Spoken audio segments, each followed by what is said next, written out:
So do you guys remember that episode of Powerpuff Girls where essentially what happens is that they make a whole reference to the Beatles, like it's one Beatles reference after another?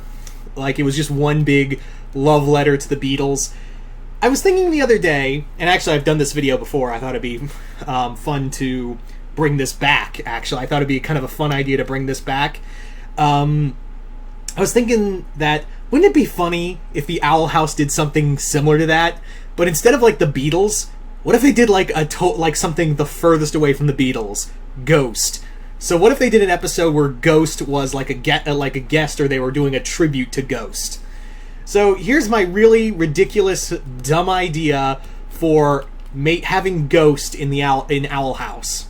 So my idea for this episode would be is that Luz, King, Ida, all of them go to this church that hasn't really been used a lot, and essentially what's going on is that before Emperor Bellos took over, there was another major power, well, a religious power in the Boiling Isles, led by a person known as Papa Nile. And Papa Nile was like the religious leader of the Boiling Isles. He wasn't like an emperor or anything. He was more like he gave them religious comfort and whatnot in the Boiling Isles. It wasn't like worshiping the Titan. It was more along the lines of like, worshiping magic and, the olden gods of the Boiling Isles universe. So, and since after Papa Nile's death, there had been other Papas that followed. Papa Emeritus 1, 2, and 3. And all of them were, but there hasn't been after the death of Papa Emeritus 3, there hasn't been another Papa to lead the church, and the church. Also, another thing is that Papa Nile came about in Year Zero, what is known as Year Zero, and Year Zero was like the starting point for like the day after the Titan died. It's been believed that Papa Nile came about in the time of Year Zero when people and stuff were coming from coming to live on the Titan after it died. So Emeritus's 1, 2, and 3 had been following suit in protecting and guarding the Isles. But the thing is, after Emeritus 3, which it was always believed, there was always like a rumor that Bellos had Papa Emeritus 3 killed.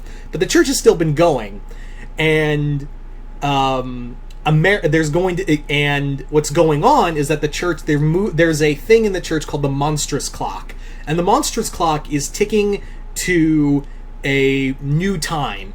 Basically, what happens with every time there's a new emeritus chosen, a new Papa chosen for the church, the seas part ways and show a square hammer, which in the lore Papa Nile used to like forge the church and all of that. So the clock is ticking closer to the waters being parted and showing the square hammer again, and that whoever can pick up the hammer in the church, it has to be someone within the church, to be the new emeritus, the new Papa Emeritus. So what's going on is that that time's ticking closer, and I wanted to have like two stories going on, because one is Luz meets a cardinal named Cardinal Copia. And Copia is like, I got here, and I've just been here for a while, and I'm not really liked by the rest of the church and all that, and he's essentially like the troublemaker. He's the upstart in the church, and he has dreams of being the next Papa, but he doesn't believe he's going to be the next one. And meanwhile, Luz wants to like help him and hang out with Cardinal Copia. And meanwhile, Ida and King are sneaking into the catacombs of the church because they believe there's a great treasure there. Trouble is that there's a lot of rats guarding the catacombs, like big rats. There's also there's also the nameless ghouls, who the nameless ghouls in here are like the caretakers. They're like the maintenance workers and protectors of the church. I'm really pulling a lot from ghost lore. So in here, as the time ticks closer on the clock, the hammer finally parts ways, and people are like, oh, who will be the new emeritus? Who will be the new Papa? And by the end of the story, it more or less ends with Copia taking the square hammer and becoming the new Papa. And everyone, and I wanted to have like fun, like in that episode with the Beatles, I wanted to have like fun little references to like other songs and other ones, and even like lyrics to Ghost throughout this fun Owl House episode I would write.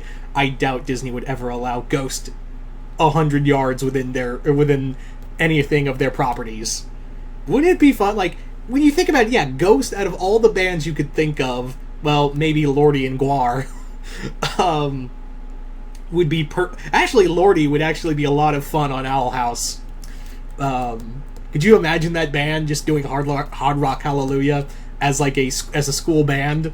God, that's a whole episode. That's a whole other story for itself. But getting back to Ghost, so basically, this whole idea would end with Copia becoming the new emeritus, and Belos knows that, well, crap, now I'm, the church was the only, like, competitor I had for, and they don't speak for the church doesn't speak for the Titan. I would even be like, and people would ask, like, what's it the church of? And no one would say, because it's obviously the Church of Satan, so everyone says, like, whenever Luz asks, so what you guys are a church, but who do you worship? Do you guys worship the Titan? And he's like, oh, no. It's actually that someone cuts in. Like, that would be the running joke, is that every time someone goes to explain what they worship, what the church worships, someone would cut in, not like, okay, that's enough, or it would be more like a running joke of someone just cutting them off, like, with another subject or whatever, or something happens and stops them from talking about it. But how I would cap off this episode is that it would end with Papa Emeritus and the Nameless Ghouls playing Dance Macabre at the end of the episode, with Luz and Amity dancing to it, and everyone just having this big, like, kind of like with the Scooby-Doo band, like how some of the Scooby-Doo movies end, with everyone just dancing and having a great old time. That's how it would end, is just Ghost playing Dance Macabre, and everyone just having fun at the end of the episode.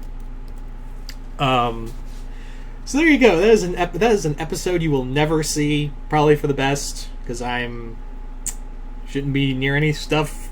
I shouldn't be allowed to write anything for Disney, because I've got some wild-ass ideas.